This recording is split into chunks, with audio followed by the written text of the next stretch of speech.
January 1st comes. One of the boys that works for me was cleaning out the sheds, and the whole back wheel sheared all the studs off the side of the scraper tractor, stuck in an alleyway. And it was the only driving wheeled on the Massey 550. So we had to get a forklift in and pull her out and wreck her bit by bit as we pulled her out. Got her out and then try to get her around a corner. I punctured the front 2 tires of it with the grab and the load all as well.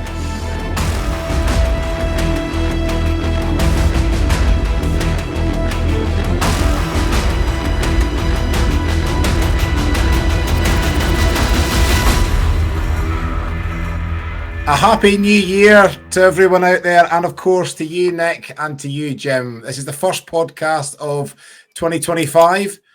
How are you both doing? Good, thank you. I think I'll start off on the merrier note because I think Mr. Glutton's going to come in and kill it as usual. But I'll start off on a merrier note. Yeah, pretty good. Quick vaping. How was your Christmas, Jim? Oh, mate, don't like Christmas was so like on Christmas Eve I came down with something. I had to go to my bed at like 7 o'clock, and then on the 25th, 26th, 27th, 28th, it's my turn on the AD plant. I do the Christmas shift, and I woke up in the morning. No. I felt absolutely 25th, Christmas Day, first Christmas for a wee man. I felt terrible. And I had to go to the plant, and do you know that way your legs feel like 10-ton weights? So I was carting myself about, and everything took ages.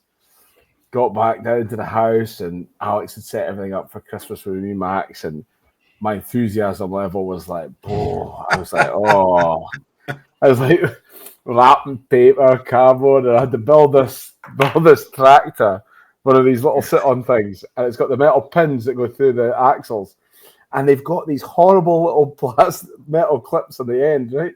So I got my brain's mincy. I'm chapping away at this little thing, and it keeps flipping either side of the metal rod. It keeps fucking. I was like, it was getting raised, and then I was like, fucking idiot, James, just turn it upside down and hit it off the worktop. So anyway, got that fixed, right? So I was literally counting the day until Gavin and Stacey came on at night, right? Fucking 8:45 at night, I get a text message, engine down at the AD plant. Joking.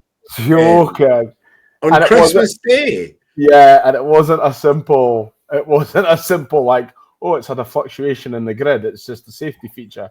It had lost its figure of the gas bag holder, so it didn't know how full the gas bag was, so it just presumes that it's at 0%, so it thinks it's not going any gas, so the engine shuts down.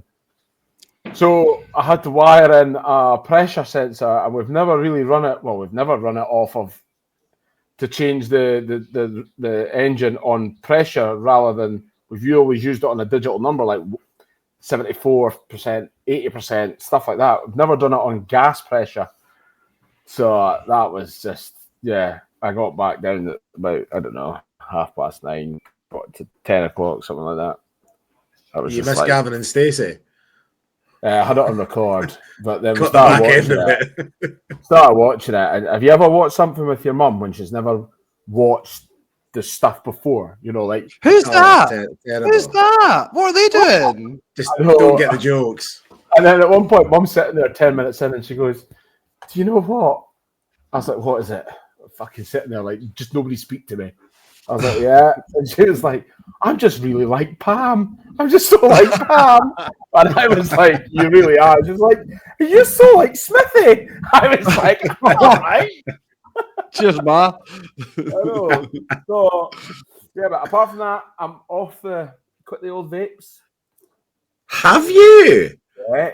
Yeah. That's a New Year's resolution. Yeah, and bought Alex a spin bike, a Peloton for Christmas, so we're going for it. And I've been hence why I'm just like this. That is must be making good money by those Pelotons are like 150k, aren't they? That's two boxes of spuds though, Nick. One. Sorry. So yeah, and Yeah, so I never really thought about that with the AD plan, and the fact that it's up and running all the time and somebody's got to be watching it. It's like milking cows, other than the fact you make a bit more money than milking cows, don't you?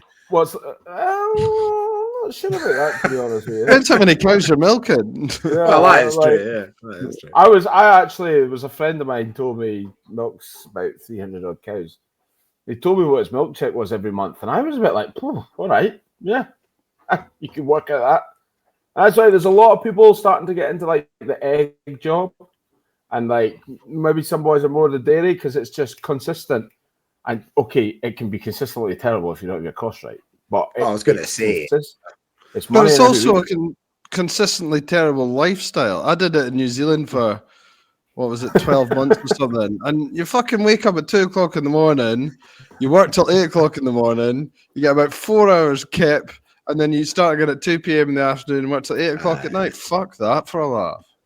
Well, I remember my dad, like my dad used to always do the Christmas Day shift as well. And when I was young and like was up at like 5 o'clock because I couldn't sleep because Santa had been and all my presents, I used to go out and give him a hand and like help him finish up on Christmas morning.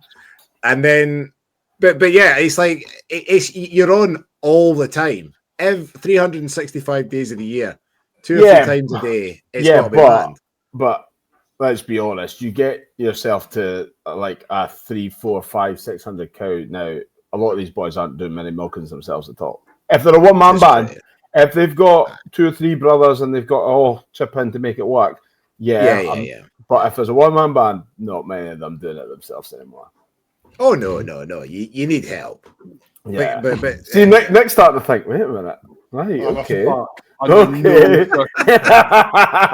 You could plough that hill field, Nick, and get a couple of extra acres of silage. Sandy, you need that. You need your Peasty Basher with a winch on it to pull yourself up the hill. It could be towing the harvester when it's going up the hill. So Nick, come on, I'm waiting. I'm all ears. I'm scared to ask the question. How was your Christmas, Nick? For those of you listening, there's been a few images that have come through in the WhatsApp group that scare me just looking at them. Fuck. Well, I'll start off by saying today was a 4 vape day. Let's put it that way. What, on 1,000 draws, Nick? Oh, fuck Jesus Christ, man. It's been some day. Jim's eyes are watering at the thought of it. You can't say that to a recovering mate. You cannot say that to a recovering. I'm literally clucking.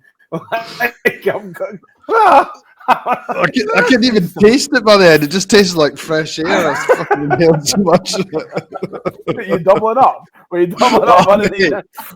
4 at once. It's like power. So what happened then, Nick? Right, I'll paint you a picture, right? So tell us the story. Oh yeah, well, I'll tell you the story.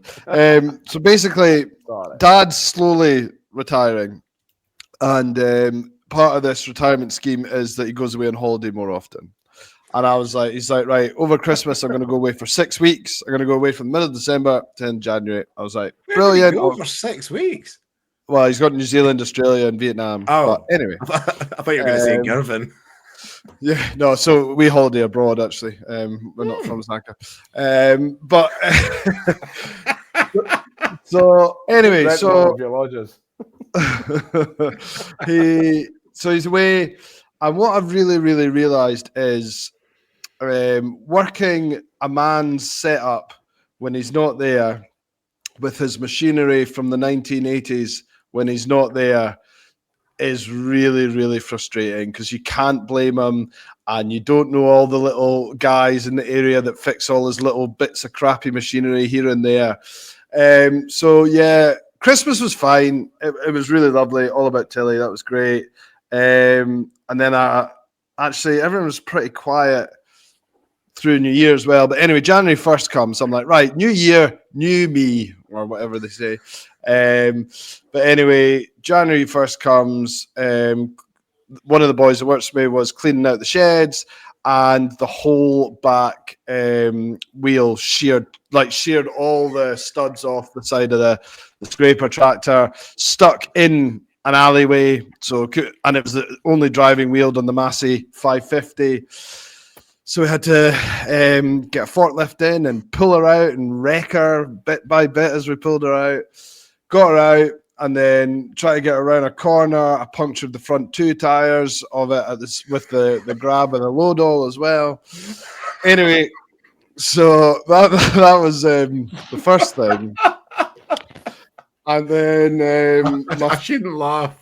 I bought a brand new Easy Care Tup at the Easy Care sale. Really proud of him, from a big Welsh farmer, great looking stock, and he shagged himself to death. So he's got everything in lamb, but I found him the other day just lying dead. So he's obviously just gone too far, didn't know how to control himself. So that was some money well spent. One tupping time out of a tup.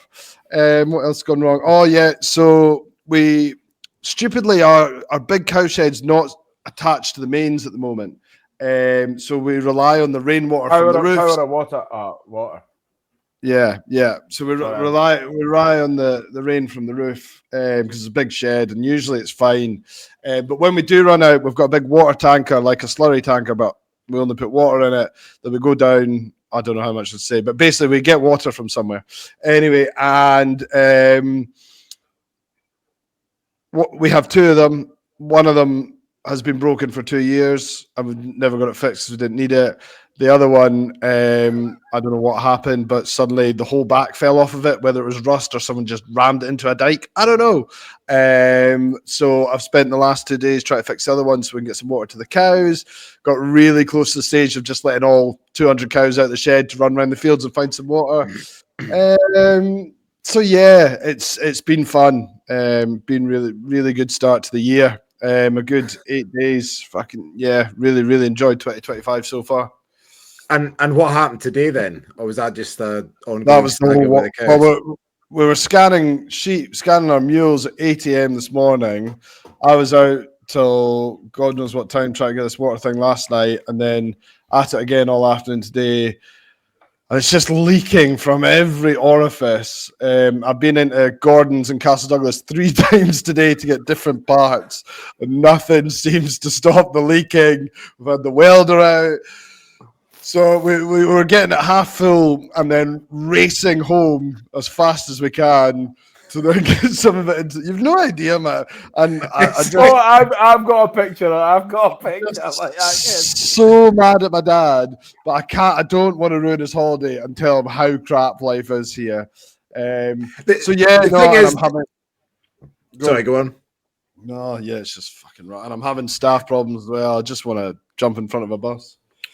The thing to side with you, Jim's looking at this thinking, "Oh my days, this is absolutely awful." But I can probably guarantee you that half of the livestock farmers up and down the country, Nick, are probably similar to that. Yeah, I see, but it is frustrating when because everything's got its intricacies, and if you're not used to dealing with it, then it's a difficult thing to take over when you've not set it up yourself. And that's the annoying thing. It's like I'm more than happy for my dad to retire, but I just need to set it up so the way I want to do it. It's really frustrating trying to do it the way he does it and not really knowing how he does like stupid things like. And it's I'm just beyond done. But is this? Is this? I say a step in the right direction. Is that going to happen though? Is your dad going to take? Well, it sounds as if he's taking a step back. Yeah, and he's obviously dipping his toe in the water. You know, this is like a sort of. I'd like to dip his head in the water. He'll hope you do it the tanker because he'll be able to outlast the water level. just sit where the leak is, and he'll hopefully suck it in. like Chinese torture, just a little drip on your forehead. All I need to do is make it up the drive, and I'll be fine. The water level will be down by then. Honestly, boys, it's been such a day. Such a day. Oh my days. I'm going to predict it though, Nick. I reckon this will be as bad as it gets, and then I think you're getting all the shite out of the way in the first 10 days of the year, and then it's going to be a good All right, year from there on. Wait till it pisses down with rain for 2 months during lambing and calving, then talk to me. I want to have some optimism here, please, Nick. I think we're up for a semi good year, better than last year, surely. It's got to be. Can't be any worse. Climate change. I tell you what. I have had one good thing this week. What's that? We sold a lamb for the most we've ever sold a lamb for this week. Easy care. There you go. No. Mule. What was it? £170. Was that fat? Was that for breeding? Fat. The price of fat lambs these days is fucking serious. It's outrageous. Yeah. I mean, that's to put that in perspective, I know it was a bad sale at Carlisle, but my breeding gimmers were 30 quid less than that. Really? Yeah. Well, we were selling like wee runty, not runty, but like smallish blackie lambs, like £120. I sold a blackie lamb for £124 this week. I mean, the easy cares are going for £130 at 39 kilos. Like, it's tremendous. And that's coming not quite straight in off the hill, but they've had no feeding. Like, that's just them as they are. So it's. I mean, the trade's brilliant. I don't think livestock boys. Well, beef's a different story. I don't think the lamb boys have anything to cry about at the moment for the last wee while.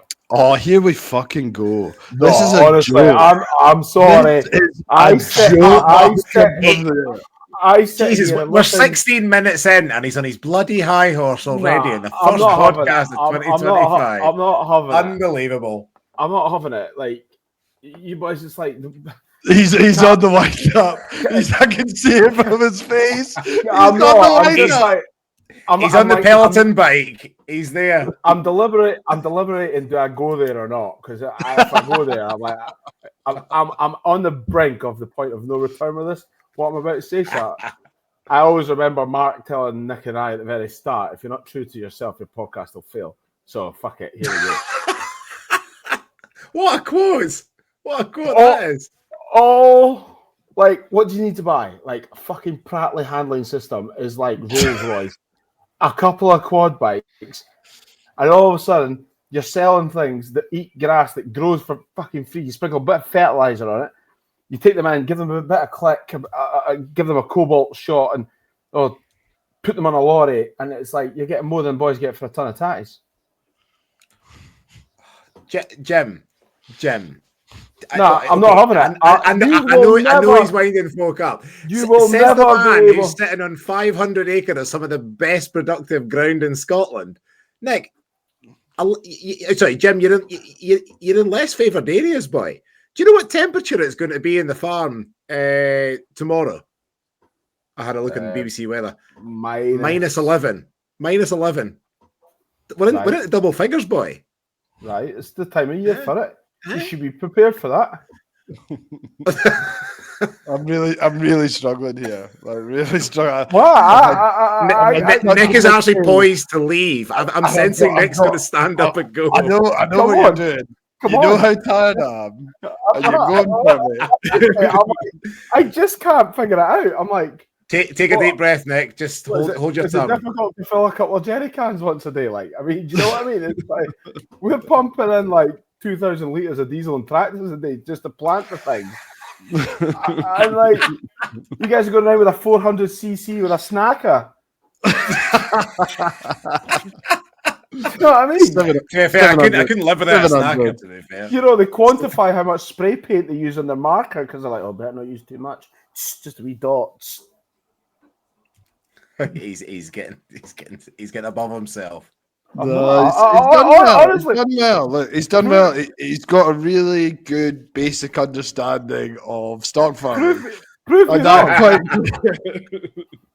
What do you want me to prove you wrong about? I mean, I think Nick just has proved you wrong, though, Jeff. If you think about the economics of it, right? Yeah. Okay. Well, let me just talk you through it. So you can make money off every single part of your land for a start. So every part of your land is making money that year. God, I'm so tired. I don't know how I'm going to do this. So tell me how yours doesn't. well, a lot of it's hill ground, so it doesn't really grow any grass, and you certainly can't graze cows on it for a long period of time. It only grows grass for a certain amount of months of the year. The rest of the year, you've got to have stuff to feed them. You've also got to have grain to fatten, which costs you money. The fertilizer's got to go into the grass, which costs you money. You can't. I know you just need one man to drive a tractor, but we need a couple of men to work with sheep and work with stock. So that costs you money. What else? Stock has a tendency of dying, isn't it? Tips that shag themselves to death. And... here's a flip side to the land that makes no money. You don't spend anything on it, but you get a subby on it. Yeah, that's fair. Low input, low output. Yeah, that's high fair. input, high output. As I always say, Jim, it's not what you make, it's what you keep. I'd really like to compare. 500. So would I. I'd really like to compare how much money I make off 500 acres compared to how much money you make off 500 acres. It's pretty not, sure. It's not that. It's the relativeness of like. It's return on investment. That's what it is. Like it's not absolute figures. How many acres do you need to run 8,000 lambs? Well, we run 800 sheep. Basically, you can run, depending on the ground, anywhere between roughly 2 to 4 sheep per acre all year round. So up here at Summerhill, I can run 200 sheep on 100 acres, roughly. Okay. And if each one of them produces, like, say it's the perfect thing, if each one of them produces 2 lambs, minus 15% for lambing problems, deaths, everything like that. So that's 1.75 lambs. Right, let's work this out. Always get the calculator out now. Well, I just want to show you roughly so you can understand how much money 100 acres can make you a sheep. So if you've got 200 sheep times 1.75, so that's 350 lambs. Say you keep 100 of them as replacements. So that's 250 lambs. Say we go an average of £100 at the moment, times £100. 25 grand I can make off 100 acres if it's just sheep a year. 25 grand off 100 acres. Well, that's gross though. That's gross. That's with no cost coming out of that. Yeah. Yes, aye, okay. 25 off 100 acres. That's just sheep, like just sheep alone. Like, I mean, cows are different, but yeah, to give you an idea. Okay, that's interesting. Facts and figures, isn't it? But it's whilst you're tallying the numbers up, though, I think it is. James going to come back and go, yeah, I can make 225,000 off my 100 acres. No, but it's interesting to know about. It's all down to profit, isn't it? So it'd be Well, this is the thing, because you could earn 100 grand but spend 98. Well, I was about to say, off of 100 acres of spring barley this year, we probably grossed about 69,000. Right. But I reckon at the moment we're in the realms of about making about 160, 180 pounds an acre. So that's that. What in terms of profit? Yeah, so that's 18 grand per 100 acres on spring barley. If that, to be honest. Yeah. Well, if with 100 acres, to be fair, I could run that myself, so I wouldn't have any staff costs. My fertilizer costs for 100 acres, what would it be? It'd be maybe 6 bags, 6 times. But saying that, farmers, we never true cost. Like that big brute behind me, and you put down for combining like 45, 50 pounds an acre. I mean, you've got to just see these number of acres to justify all these these new things. You're probably about £80 an acre for combining now if you want to be realistic. Like you have to be to change a we did this sums on a combine against a forager, remember? We did. I think you'll be lucky lucky to clear. Remember, you get your subsidy on top of that, but I think you'll be lucky to clear 5 to 10 grand profit off of that 25 grand. Off 100 acres. Yeah. So but that, I'd say that. I mean, that's what, a 10 to 15% profit margin. But you wouldn't have to make any silage if you didn't have any cows. So actually, it probably would be higher than that, maybe. You would graze them harder. Yeah. So you wouldn't have to make any silage. So that cuts tractor costs and everything down. I mean, if you're making it really simple, you could probably make 10 to 12 grand off that. Here's a question for you then, right? What is the barriers minus the initial investment? Right? I get that, but you could get over the hurdle if you really wanted to do it. What stops you going for it? Like when I mean going for it, I mean, getting a team in and you spend your time going around, get seasonal lets here, there, 20, 30, 40 miles away, and just buying in store lambs, fattening them up, boom, out the door. Because I know boys, some guys are sending fattening lambs up here, because there's quite a lot of cover crops floating about now, and he's been buying fattening young lambs, fattening them up and shipping them on, and doing nothing to them. Yeah, and, making a good screw at it. You know what I mean? Take the hassle. That's what a lot. Take the hassle out of it. Yeah. That's what a lot of these dairy boys do in terms of the numbers. You put on 600 cows, you go to 800, you go to 1,000, you buy, you contract dairy some bits down south, wherever. But again, it comes back to the price that you're getting at the minute. So it looks pretty favourable when you're getting 120, 150 £150 for a fat lamb. Yeah, but as soon as that dips to 60. Yeah, I mean, it's not a bad business plan, Jim. If you've got, as you say, that initial investment to get you going for a year, and I mean, there is seasonal lets everywhere. There's not much around here, to be fair. But if you went somewhere like Devon, there seems to be ground to let non-stop, it's even on the internet. So I mean, yeah, it's not a bad shout. It's not a bad business plan. The problem is there's a huge amount of risk. So if you buy 10,000, store lambs. You're going to have a percentage that die on you. You're going to have.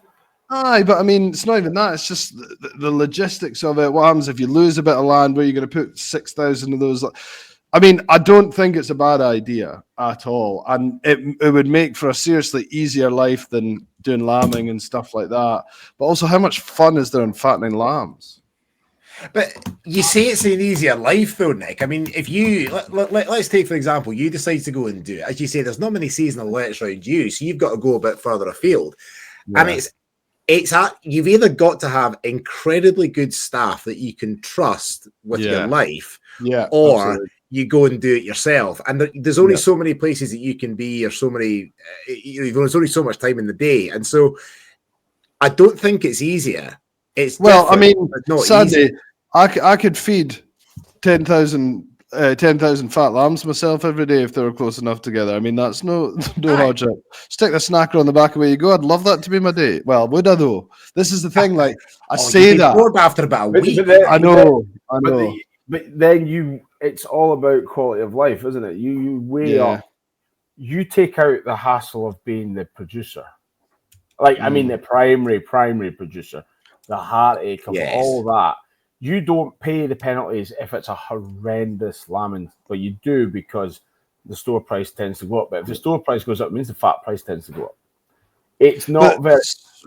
So I mean, this is what I'm doing with these dairy caps. It's exactly that. So I mean, I'm not opposed to it, but you've also got to enjoy what you do. And I mean, I love that I've started this Easy Care, flock, and I'm really invested in producing tups and the best lambs and good breeding sheep, and that's the fun bit of it.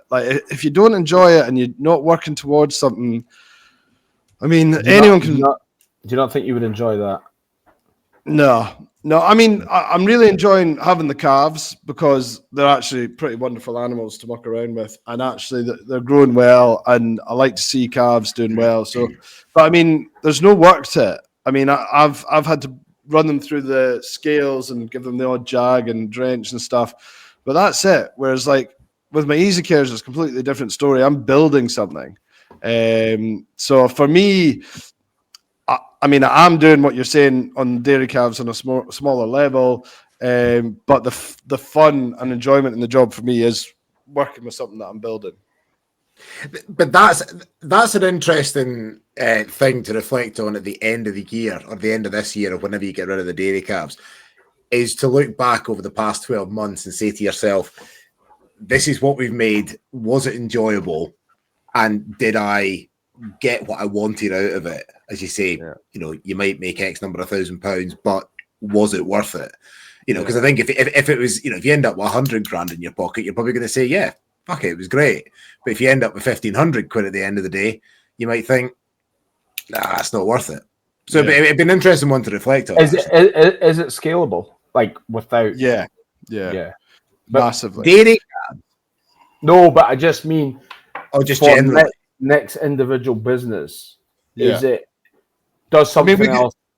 I mean, next year I could get rid of all the cows and I could take 500 of them on a year if I wanted to. We've got the shed space, and we've got the land to graze them through the summer. So I could, it is, if it works and it makes money, as soon as Dad finally does retire, then there's no stopping me. I'd probably still keep 50 cows no matter what, because I quite enjoy the, you know, a bit of calving and stuff, but I wouldn't want to torture myself. Fair play. Sweet. And on that bombshell, and on that wet skittery hole, we will we'll love you and leave you, chaps, and we'll see you next week. Bye bye. Bye bye.